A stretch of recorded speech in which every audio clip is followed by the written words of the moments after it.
ایک سوال جس کا میں کبھی جواب نہ دے پایا۔ صاحب کا کہنا ہے کہ مجھے ایک چوڑیاں بیچنے والی لڑکی سے محبت ہو گئی۔ ہم کبھی کبھار ملا کرتے تھے، لیکن مجھے اس کی عادت بہت اچھی لگتی تھی کہ وہ جب بھی کہیں جاتی تو میرے لیے کوئی نہ کوئی تحفہ ضرور لے کے آتی تھی۔ ایک دن ہم ملے تو مجھے کہنے لگی میرے نال شادی کر سیں۔ میں نے مسکراتے ہوئے چہرے سے اس کی طرف دیکھا اور کہا نہیں۔ تو کہنے لگی کہ مجھے پتا ہے کہ تم مجھ سے شادی کیوں نہیں کرنا چاہتے، لیکن مجھے ایک سوال کا جواب ضرور دیں کہ میرا کیا قصور ہے کہ میں ایک چوڑیاں بیچنے والے کے گھر میں پیدا ہوئی۔ میرے پاس جواب تو نہ تھا، لیکن مجھے ایسا لگ رہا جیسے میرے پیروں تلے سے زمین کھسک گئی کہ میں اسے کیا جواب دوں۔ خیر کچھ دن گزرے، مجھے کہنے لگی کہ مجھے اپنے آبائی گاؤں جھنگ واپس جانا ہے۔ تو میں نے بلا جھجک کہا کہ ٹھیک ہے تم چلی جانا جب جانا ہوا۔ تو اس کا یہ تھا کہ شاید مجھے روکے گا، میں نے اسے نہیں روکا تو اپنے گاؤں واپس چلی گئی۔ اس سے بچھڑے ہوئے بہت وقت گزر چکا تھا۔ میرا اپنے دوستوں کے ساتھ ہیر رانجھا کے مزار پہ جھنگ جانا ہوا، تو جیسے ہی ہم واپس آنے لگے تو ہم دوست آپس میں کھڑے باتیں کر رہے تھے کہ اچانک مجھے ایک نرم ہاتھوں کی نرمی محسوس ہوئی۔ تو جیسے میں نے مڑ کے واپس دیکھا تو وہی لڑکی تھی۔ بے جھجک اس نے کہا کہ آج میری عید ہو گئی، کیونکہ آج مجھے تیری دید ہو گئی، اور آج میری ہر وہ دعا قبول ہو گئی جو میں یہاں پہ آ کے دعائیں اللہ پاک سے مانگا کرتی تھی۔ اس کی سہیلیوں کے کہنے پہ مجھے پتا چلا کہ یہاں پہ آ کے ہر روز یہی دعا کیا کرتی تھی کہ یا اللہ مجھے اس کا دیدار کروا دے، مجھے اس کا دیدار کروا دے۔ اور وہ اتنی بے تحاشا خوش تھی کہ جیسے اس کی خوشی کا کوئی ٹھکانہ نہیں تھا۔ ہم جب واپس جانے لگے تو اس نے ایک بات کا اصرار کیا کہ اب تم جب یہاں تک آ چکے ہو تو اب میرے ساتھ میرے آبائی گاؤں ضرور چلو۔ میرے بارہا منع کرنے پر وہ لڑکی بازد ہو گئی کہ نہیں نہیں، تم یہاں تک آئے ہو، میرے ساتھ میرے آبائی گاؤں ضرور چلو۔ خیر دوستوں نے بھی کہا کہ چلیں اب یہاں تک آ گئے ہیں تو اس کے ساتھ چلتے ہیں۔ بالآخر ہم نے اس کے گاؤں جانے کی حامی بھر دی۔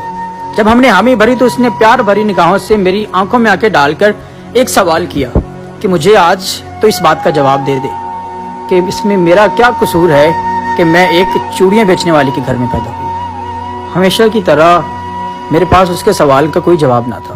میں نے اس کی طرف پیار بھری نگاہوں سے دیکھا اور کہا کہ چلو تمہارے گاؤں چلتے ہیں۔ وہ بھاگ کے گاڑی کی فرنٹ سیٹ پہ ایسے بیٹھی کہ جیسے اسے دنیا کی ہر چیز مل گئی ہو۔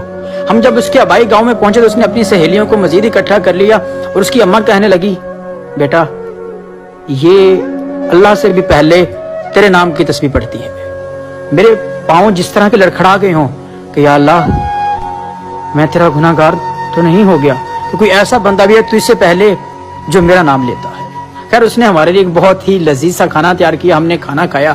کھانا کھا کے جب ہم واپس نکلنے لگے تو اس نے اصرار کیا کہ کچھ دن رک جاؤ۔ خیر ہم رک نہیں سکتے تھے، ہمارے پیچھے کے بہت زیادہ کام تھے، لیکن جب ہم واپس نکلنے لگے تو اس نے پھر سے ایک سوال کیا کہ اب جا تو رہے ہو، مجھے ایک سوال کا جواب دے دو کہ اس میں میرا کیا قصور ہے کہ میں ایک چوڑیاں بیچنے والے کے گھر میں پیدا ہوئی۔ اور یہ بندہ کیا جواب دیتا جو اس کے بارہا پوچھنے پر اسے کوئی جواب نہ دے سکا تھا۔ بالآخر میں واپس آ گیا۔ کچھ وقت گزرا تو مجھے اس کی کمی محسوس ہونے لگی۔ مجھے اس کی یاد آئی تو میں اس کے گاؤں جھنگ چلا گیا۔ جب وہاں پہنچا تو مجھے کہیں دیکھنے پر وہ ملی نہیں۔ اس کی ماں سے اور اس کی سہیلیوں سے میری بات چیت ہوئی تو انہوں نے کہا کہ جب تم یہاں سے چلے گئے تھے تو اس نے کھانا پینا چھوڑ دیا تھا، وہ بہت بیمار ہو چکی تھی۔ بالآخر ایک دن ایسا آیا کہ وہ اس دنیا سے چلی گئی، لیکن وہ جاتے جاتے ایک سوال چھوڑ گئی کہ جب وہ آئے تو اسے ایک سوال ضرور کرنا کہ اس میں میرا کیا قصور تھا کہ میں ایک چوڑیاں بیچنے والے کے گھر میں پیدا ہوئی۔ صاحب کا کہنا ہے کہ آج سے 5 سال پہلے مجھے میرے گاؤں کی ایک لڑکی سے پیار ہو گیا اور ہماری آپس میں بہت محبت تھی۔ ہماری محبت کی داستان ہمارے پورے گاؤں میں بہت مشہور تھی۔ ایک دن اس نے مجھے رشتے کے لیے کہا کہ میرے گھر میں رشتہ بھیجو، تو میں نے اپنے گھر والوں کو اس کے گھر رشتے کے لیے بھیجا، لیکن انہوں نے انکار کر دیا۔ وجہ یہ بتائی کہ آپ کا لڑکا کوئی کام کاج تو کرتا ہے نہیں، کچھ کماتا ہے نہیں، تو اس لیے ہم اپنی بیٹی کا رشتہ نہیں کریں گے۔ وجہ تو ان کی جو کہ سالڈ تھی۔ خیر ہماری آپس میں بھی اس بات کو لے کے لڑائی ہو گئی۔ یہ لڑائی 3 مہینے تک چلی۔ عید پہ پھر ہماری صلح ہو گئی۔ آپس میں ہماری بات ہوئی۔ میں نے اسے کہا کہ میں خوب پیسہ کماؤں گا اور تمہارے لیے رشتہ بھیجوں گا تاکہ کوئی انکار کی وجہ نہ بچے۔ پھر اس کے بعد میں نے گھر والوں سے کہا کہ اور کچھ پیسے خود سے اکٹھے کر کے دبئی کا ویزا منگوایا، کام کے لیے دبئی چلا گیا۔ جب واپس آیا 2 سال بعد تو میں نے اس کے گھر رشتہ بھیجا، لیکن ایک بار پھر انہوں نے رشتے کے لیے انکار کر دیا۔ لیکن اس دفعہ رشتے سے انکار گھر والوں نے نہیں، لڑکی نے خود کیا تھا۔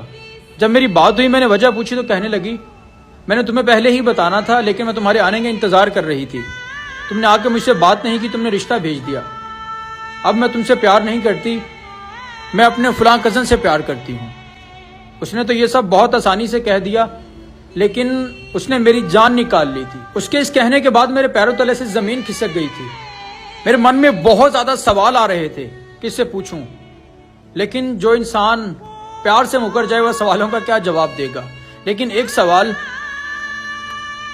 کہ یہ کیسے لوگ ہیں جن کو محبت ہر جگہ ہو جاتی ہے. بہت قسمیں، بہت وعدے جو اس نے کیے تھے وہ سب اس نے بالکل ختم کر دیے. خیر میں نے اس سے کوئی سوال نہیں کیا، اسے خوشی سے الوداع کیا اور واپس دبئی آ گیا. پھر دوبارہ اس گاؤں، اس شہر، اس ملک میں کبھی نہیں گیا. آج بھی وہ شخص جو بہت ہنستا تھا وہ بظاہر چپ رہتا ہے، لیکن اندر اس کے بہت شور ہوتا ہے. جی چاہتا ہے روئے، چیخے، چلائے، لیکن کیا کرے، وہ ایک مرد ہے، رو بھی نہیں سکتا ہے.